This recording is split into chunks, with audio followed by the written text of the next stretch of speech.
ఇక రాజారెడ్డి ఇది ఆయన మాట్లాడడం జాలితో వదిలేసినాము, చూస్తూ వదిలేసినాము అని. అసలు రాజారెడ్డి ఏమన్నా ఆయన ఒక రౌడీ షీటరు. అనేకమైనటువంటి హత్యలతో పులివెందుల ప్రాంతంలో ఆయనకు ప్రత్యక్షంగా కానీ పరోక్షంగా కానీ సంబంధాలున్న వ్యక్తి. పేర్ల పార్త అన్న అతనికి అగనెస్ట్గా మండలం ఎలక్షన్స్లో చెప్పకుండా పోటీ చేసినాడనే ఉద్దేశంతో ఇతను ఉంటే ఏదైనా మళ్ళీ భవిష్యత్తులో మనకు రాజకీయంగా ఇబ్బంది పడుతుందని ఆయన పులివెందులో ప్రాక్టీస్ చేస్తూ ఉంటే తర్వాత కొందరిని ఆ తర్వాత రౌడీ మూకలను హైర్డ్ పర్సన్స్ పంపించి ఆయన మర్డర్ ప్లాన్ చేసినారు. దేవుని దయతో ఆ రోజు ఆ రూట్లో 2 కానిస్టేబుల్స్ కూడా వెళ్తూ ఉన్నారు. వాళ్ళకి ఇదంతా తెలియదు కాబట్టి అక్కడికి అటాక్ జరిగేటప్పుడు వాళ్ళు పోవడము, వాళ్ళని చూసి వాళ్ళు చనిపోయిన వాళ్ళని వదిలేసిపోవడము, వాళ్ళు ఇమ్మీడియట్గా హాస్పిటల్లో చేర్పించడము, ఆ రకంగా ఆయన బతికి బట్టగట్టినాడు. మాకు ఏ సంబంధం లేకుండా మాకు వచ్చి కేవలం రాజకీయానికి కోసమని మా అన్నను కానీ ఇంత పని చేస్తారా? ఇంకా రాజారెడ్డి బతికుంటే మమ్మల్ని సంపడు కాబట్టి రాజారెడ్డినే మేము ఎందుకు దాని ఆలోచనతో చేసిన పని అది. నువ్వేదో వాళ్ళు ఏదో ఇంకోటో కాదు. నువ్వు బతికుంటే అతను మమ్మల్ని అటప్పుడు ఎవడైనా విధి లేని పరిస్థితుల్లో మా అన్న మీద అటాక్ చేసినారు, నువ్వు బతికుంటే మళ్ళీ మమ్మల్ని చేస్తామని ఇంకా మేము మనుగడ సాగించాలంటే రాజారెడ్డి అనే వ్యక్తి భూమి మీద ఉండకూడదని వాళ్ళు ఆ రోజు అటాక్ చేయడం ఆయన ఆ రోజు సొంతం పాడతా అన్న వాళ్ళ తమ్ముడు ఉమామహేశ్వరరెడ్డి కూడా ఆ రోజు ఆ తర్వాత వీళ్ళతో అన్నాడు. ఆ రోజు ఆ బాంబులు వేసే క్రమంలో ఆయనకు కూడా దెబ్బ తగిలి వేరే చోటు ఉంటే పులివెందుల నుంచి పోయి ఎవరైతే ఇప్పుడు భారతీయ వాళ్ళ ఫాదర్ కానీ అవినాష్ రెడ్డి ఫాదర్ కానీ భాస్కర్ రెడ్డి కానీ ఈసీ రెడ్డి కానీ ఆ కేసులో ముద్దాయి అందరూ వాళ్ళు. ఆ రోజే ఈ రిటాలియేషన్కు ప్రతీకారంగా ఆ రోజే జరిగింది.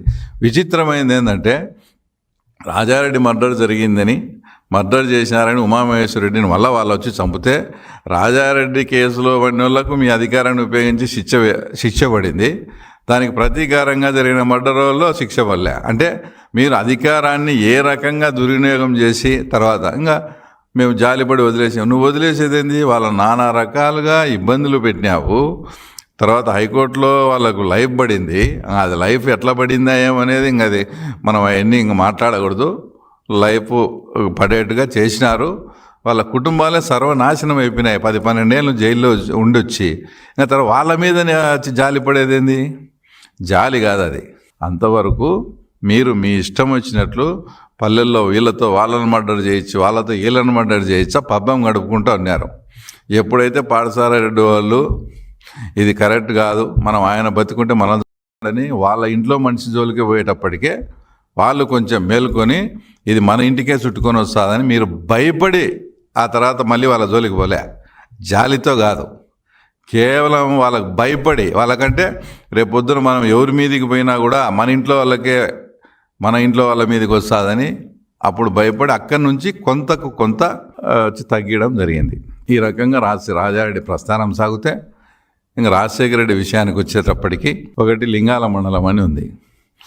అక్కడ స్టార్టింగ్లో రామారావు గారి పీరియడ్లో ఉన్నప్పుడు మండలం ఎలక్షన్ జరిగినప్పుడు పెద్దగూడాల కృష్ణారెడ్డి అని ఆయన మర్డర్ చేసినారు. ఎవరు ఆయన అంటే వాళ్ళన్న రామాంజుల రెడ్డి అప్పుడు మండలానికి కంటెస్ట్ చేశాడు. వాళ్ళుంటే ఎదుగుదల మాకు చాలా ఇబ్బంది అని చెప్పేసి అది నీట్గా ప్లాన్ చేసి ఒక 2 తాడిపత్రి సబ్స్టేషన్లో పెట్టి, అంటే ఎవరైతే అనుమానితులుగా ఈ మర్డర్ వెనక ఉంటారని దొన్లాగా ఎంగమోహన్ రెడ్డి అని ఇంకో ఆయన్ను తాడిపత్రి స్టేషన్లో పెట్టి ఇతని సెకండ్ షోకి పోయి వస్తా అంటే అటాక్ చేసి డిఎన్ రెడ్డి అంటే మాజీ ఎంపీ వాళ్ళ గేట్ ముందరనే మర్డర్. అదే టైంకి నిన్న కేశవన్న చెప్పినట్లు హైదరాబాద్లో ఒక మిలిటరీ ఆఫీసర్తో ఈయన గొడవ పెట్టుకొని హైదరాబాద్లో ఇక్కడ కేసు పెట్టించుకొని, అంటే నేను ఆ ప్రాంతంలో లేను, నేను హైదరాబాద్లో ఉన్నానని ఒక ఎల్బీ కోసం రాజశేఖర రెడ్డి గారు స్వయంగా కుట్ర పని చేసిన మర్డర్ అది. నెక్స్ట్ వచ్చేసి రఘురామరెడ్డి గారు సింగిల్ విండో ప్రెసిడెంట్, లింగాల మండలమే. ఆయనను పులివెందులకు దగ్గరలో ఆయనను కూడా మర్డర్ చేశారు. ఈ మర్డర్ కూడా ఏంటి, ఆ రఘురామరెడ్డి అని ఆయన ఆ మండలం ఎలక్షన్స్లో వాళ్ళు చెప్తే వినకుండా ఇండిపెండెంట్గా కంటెస్ట్ చేసినాడు కాబట్టి ఆయన మర్డర్. ఇంకా నిన్న కేశవన్న కూడా వాళ్ళు కొంచెం బంధువులు కూడా అవుతారు. మా పార్నపల్లిలో ఎంత దారుణమైన విషయం అంటే మొత్తం ఆ ఊరికి 400 నుంచి 500 మంది రాజారెడ్డి పోయి జనాన్ని వేసుకొని పోయి మొత్తం లైట్స్ అన్ని ట్రాన్స్ఫార్మర్లు అన్నీ ఆఫ్ చేసి కాంప్రెషర్లు డైనమిట్లు పెట్టి పేల్చి వాళ్ళ ఇంట్లో ఉండే మొత్తం, ఇప్పుడు మనుషులంటే వాళ్ళు ఎవరు లేరు. లేడీస్ని కూడా చాలా అసభ్యకరంగా ప్రవర్తించి అందరినీ బయటికి పంపించారు. వాళ్ళ మెడల్లో ఉండే గొలుసులు, పట్టు చీరలు అవన్నీ కూడా లూటీ చేసి, ఇంట్లో ఉండే పశువులను ఇడ్చాలనే ఇంగిత జ్ఞానం కూడా లేకుండా డైనమిట్లు పెట్టి పేల్చితే వాళ్ళకు ఉండే పశు సంపద అంతా కూడా ఆ రోజు చనిపోయి, అది చూసేదానికి కానీ అంత హృదయ విదారకంగా, అంటే రాజారెడ్డి కానీ వీళ్ళతో పెట్టుకుంటే ఊరు మీదకి వచ్చి విచ్చలవిడిగా కరెంటు లైట్లు స్విచ్ ఆఫ్ చేసి ఇండ్లు కూడా డైనమిట్లు పెట్టి మేము పేలుస్తాము. అంతటి భయానకమైన వాతావరణాన్ని లింగాల మండలంలో సృష్టించి, ఇది చెప్పాల్సి వస్తుందంటే దానికి రాజకీయానికి సంబంధం ఉంది. ఇంతటి భయానకమైన వాతావరణాన్ని సృష్టించి లింగాల మండలం అంతా రిగ్గింగ్ చేసుకునేవాళ్ళు. ఎప్పుడైతే మన చంద్రబాబు నాయుడు గారు ముఖ్యమంత్రి అయిన తర్వాత 1996లో ఎంపీ ఎలక్షన్స్ వచ్చాయి. అక్కడ రాజమోహన్ రెడ్డి గారు కంటెస్ట్ చేశారు. అప్పుడు ఈయన 4,000 చిల్లర 5,000 స్వల్ప మెజార్టీతో గెలిచినారు. అప్పుడు ఏం జరిగింది, లింగాల మండలంలో అబౌవ్ 90% పోల్ అయినాయని చెప్పి మొత్తం లింగాల మండలం బాక్సులంతా రిగ్గింగే. ఆ బాక్సులన్నీ పక్కన పెడితే మళ్ళా కింద పడి ఆ బాక్సులు ఎంచుతే అంతా కూడా వన్ సైడ్ రిగ్గింగ్. అంటే ఒక హత్యలు, లింగాల మండలంలో 2 హత్యలు, ఒక డైనమిట్లు పెట్టి భయభ్రాంతులను చేసి ఓట్లన్నీ చేయించుకొని ఆ తర్వాత ఆ రోజే మీరు ఎంపీగా ఓడిపోయింటే మీకు ఇంత రాజకీయ భవిష్యత్తు ఉండేది కాదు. అంటే ప్రతి మర్డర్ వెనుక కూడా వాళ్ళ ఒక పొలిటికల్ గెయిన్ అనేది ఉంటుంది. అసలు మీరు ఇంకా మామూలుగా ఆశ్చర్యపడతారు.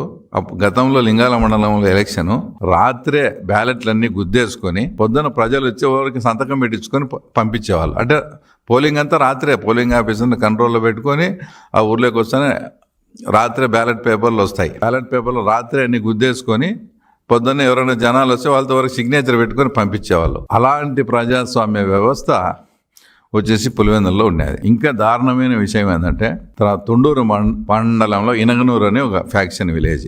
దాంట్లో 2 గ్రూపులు కూడా, ఒక గ్రూప్ రాజశేఖర రెడ్డి దగ్గర పోతుంది, ఒక గ్రూప్ రాజారెడ్డి దగ్గర పోతుంది. లేదంటే ఒక గ్రూప్ రాజారెడ్డి దగ్గర పోతే ఒక గ్రూప్ వివేకానంద రెడ్డి, అట్లా మేనేజ్ చేసేవాళ్ళు. వాళ్ళిద్దరినీ కాంప్రమైజ్ చేస్తాము, మీరు పులివెందులకు రండి అని చెప్పి వీళ్ళకు కొంచెం అనుకూలంగా ఉండే వాళ్ళకి హింట్ ఇచ్చి వాళ్ళను కూడా పిలిపిస్తామని ఇనగనూరు నుంచి పులివెందులకు వచ్చే దారిలో వీళ్ళకి ముందే ఇన్ఫర్మేషన్ ఇచ్చి వాళ్ళు అటాక్ చేస్తే 3 మర్డర్లు జరిగినాయి. చూడండి ఎంత దారుణంగా వీళ్ళు ఆ తర్వాత హత్యలకు రాజకీయానికి ముడిపెట్టి, అప్పుడు మళ్ళీ వాళ్ళందరూ జైలుకు పోతే వాళ్ళని జైలుకు పోయి వీళ్ళే కాపాడి వీళ్ళే తీసుకొస్తారు. ఈ ఉండే వాళ్ళతో మళ్ళీ ఇటు సైడ్ మర్డర్ చేస్తారు. లాస్ట్కు 2 వర్గాలు కూడా విధి లేని పరిస్థితుల్లో వాళ్ళకి ఏమి చేత కాక సరెండర్ అయిపోయి, ఇద్దరికి ఊర్లో ఏమో కొట్లాడుకుంటారు, వీళ్ళు పిలిచేమో ఆఫీస్ కాడికి 2 వర్గాలు ఉంటాయి ఆడ, మళ్ళా ఊరికి పోతే మళ్ళీ కొట్లాడుకుంటారు. అట్లాంటి వాటిని కూడా ఒక నాయకత్వం వహిస్తూ ఇంకొకరు నాయకత్వం వహిస్తూ 2 గ్రూపులను మెయింటైన్ చేసుకుంటూ, అలాంటి 2 ఫ్యాక్షన్ విలేజ్లో 2 గ్రూపులు మెయింటైన్ చేసిన తర్వాత నీకు ఓటింగ్ వస్తే పొద్దున్నే ఓటింగ్ రానిచ్చేది లేదు, ఏం లేదు, రిగ్గింగ్ చేసుకునేది. ఆ రకంగా వీళ్ళు రాజకీయంగా స్టెప్ బై స్టెప్ వచ్చేసి ఎదుగుతూ వచ్చి ఉన్నారు. ఇదంతా రాజశేఖర రెడ్డి గారి story. Please subscribe to Leo news for more videos.